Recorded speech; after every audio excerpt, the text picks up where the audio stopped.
Programming का ये code है पैटर्न प्रिंटिंग के लिए। तो सबसे पहले देखते हैं कि ये पैटर्न है क्या है। रन करते हैं तो ये पैटर्न है। इस पैटर्न को यदि हम अंडरस्टैंड करेंगे तो इसमें जो रहती हैं, फर्स्ट ऑफ ऑल तो लाइंस रहती हैं। ये कितनी लाइंस हैं, तो यहाँ पे 4 लाइनें हैं। ओके।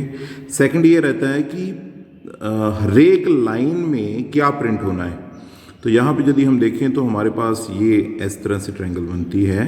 तो एक पैटर्न तो हमारे पास इस साइड का है जिसमें ए बी सी डी आ रहा है, उसके बाद ए बी सी आ रहा है, ए बी आ रहा है, ए आ रहा है, और दूसरी तरफ क्या है, डी सी बी है, यानी कि रिवर्स ऑर्डर में वही चीज़ प्रिंट हो रही है। ओके। और जैसे जैसे लाइन इंक्रीज हो रही है, नंबर ऑफ करेक्टर्स डिक्रीज हो रहे हैं, और बीच में ये वाला जो पार्ट है ये किसके लिए है, स्पेस के लिए है। अब हम बात करते हैं कि कितनी लूप्स लगेंगी यहाँ पर। तो टोटल जो लूप्स हैं हमारे पास क्या है, वो 4 लूप लगेंगी। ठीक है। तो जो फर्स्ट लूप है वो किसके लिए लगेगी, हमारे पास जो फर्स्ट लूप है वो किसके लिए लगेगी, लाइन के लिए। ओके। और जो सेकंड लूप है वो किसके लिए है, हमारे पास पैटर्न प्रिंट करने के लिए। थर्ड लूप जो है वो हमारे पास इस स्पेस को प्रिंट करने के लिए, और फोर्थ लूप जो है वो राइट वाले इस पैटर्न को प्रिंट करने के लिए। तो ये जो तीनों लूप्स हैं, सेकंड, थर्ड एंड फोर्थ, ये किसके अंडर आएंगी, फर्स्ट लूप के अंडर आएंगी, नंबर ऑफ लाइंस के पॉइंट ऑफ व्यू से। तो इस कोड को यहाँ पे लिखा है, उस चीज़ को अंडरस्टैंड करते हैं क्या है ये। और एक बात हो रहा है, ये जो पर्टिकुलर स्ट्रिंग है इसको हम किसी एक वेरिएबल में स्टोर कर रहे हैं, स्ट्रिंग टाइप में।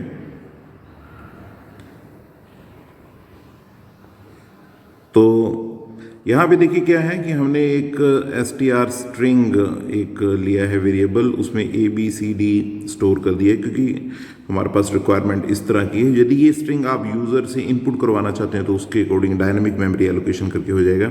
ये वेरिएबल्स हैं। आई लूप है जे के लिए, के एल लेंथ कितनी है, यानी कि यहाँ पे कितनी है, ये कितनी है, हमारे पास 4 है लेंथ, तो उसके अकॉर्डिंग ये। और एस स्पेस की लूप के लिए कैपिटल एस क्या है कि एक लाइन के बाद वो स्पेस बढ़ रहे हैं। ओके।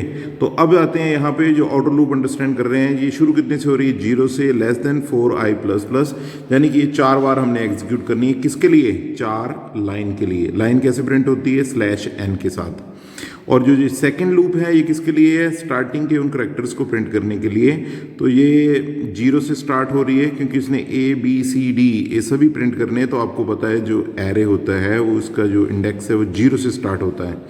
तो उसको प्रिंट करने के लिए l-i इसलिए किया है कि नेक्स्ट टाइम वो कम एक करेक्टर प्रिंट करे।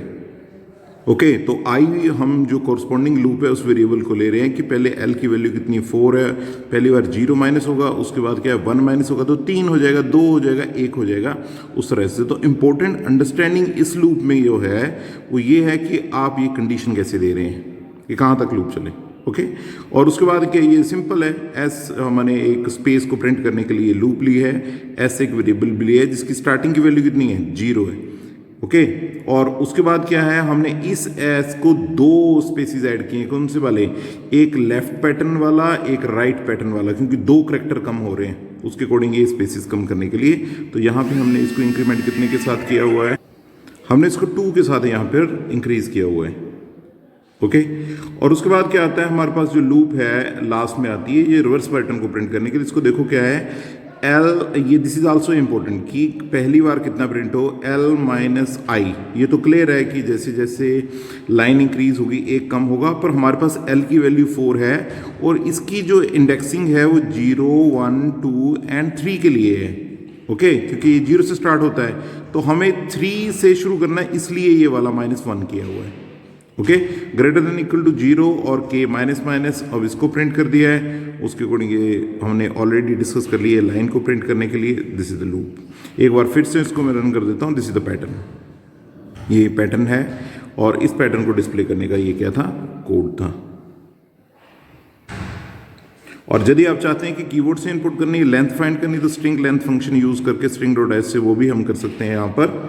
बट ये जो कोड है ये अंडरस्टैंडिंग किसकी, लूप की अंडरस्टैंडिंग को करने के लिए। द मोस्ट इंपॉर्टेंट थिंग इसमें है कि ये लूप कहाँ तक चलेगी, ये वाला, ये second and third. This is the most important thing कि लूप कहाँ से शुरू हो रही है, कहाँ तक जा रही है, इंक्रीमेंट हो रहा है, डिक्रीमेंट होगा, इसकी सेंस को अंडरस्टैंड करने के लिए। और मोस्ट इंपॉर्टेंट थिंग इसमें ये रहती है, हर एक लाइन में हर एक लूप क्या प्रिंट कर रही है ये भी ध्यान में रखा जाता है। Thank you.